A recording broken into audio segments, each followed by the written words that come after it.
আসসালামু আলাইকুম, সবাইকে স্বাগতম। আমি যুবরাজ চলে আসলাম আপনাদের কাছে নতুন একটা ব্লগ নিয়ে। সেটা হলো লালন শাহ আখড়া। আজ থেকে প্রায় 235 বছর আগের কথা। 1774 সালে লালন শাহ কুষ্টিয়া জেলার কুমারখালী উপজেলায় চাপড়া ইউনিয়নে ভাড়া গ্রামে জন্মগ্রহণ করেন। লালন শাহ গড়াই নদীর তীরে ঘেঁষে গড়ে ওঠা বারারা গ্রামের হিন্দু পরিবারে জন্মগ্রহণ করেন।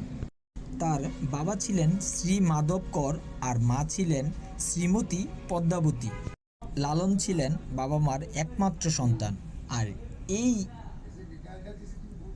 সমাধিস্থলেই লালনকে কেন্দ্র করে অনেকেই সমাহিত হয়েছেন।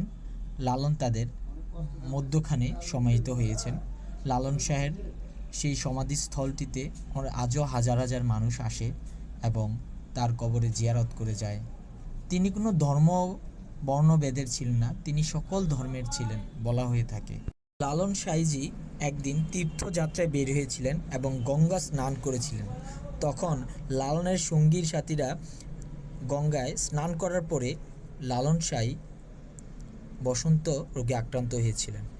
সেজন্য তখনকার প্রথা অনুসারে লালন শাহকে সেই নদীর জলে ভাসিয়ে দেওয়া হয় এবং ভাসতে ভাসতে একদিন সেই লালন শাহ পৌঁছে যান এই আখড়ায়। আর তার অনেক অনুরাগী আছেন, তার মধ্যে কাঙ্গালি সুফিয়া অন্যতম একজন, যাকে বলা হয়ে থাকে লালন সঙ্গীতের সম্রাজ্ঞী।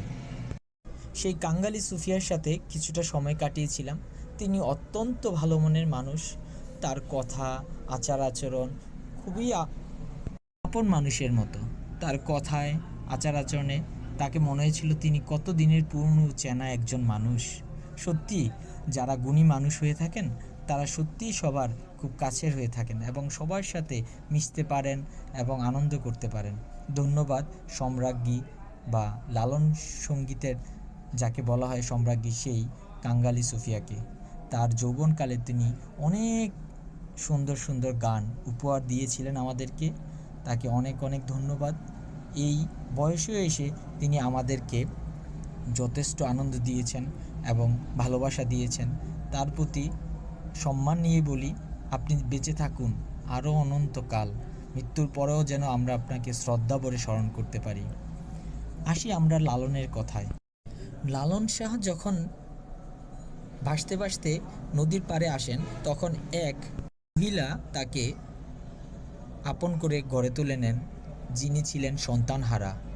তার প্রতি শ্রদ্ধা ভালোবাসা নিয়ে বলি, তার অনেক সেবা শুশ্রূষার ফলেই আমরা আজকে লালন শাহকে পেয়েছি, যিনি আজকে আমাদের অন্যতম একজন সাধক হিসেবে আমরা মানি। লালন শাহজি শেষ জীবনে লালন শাহজির মলম ফকিরের ঘরে নবজীবন লাভ করেন এবং নিজেকে উন্নত করেন একজন সাধক হিসেবে।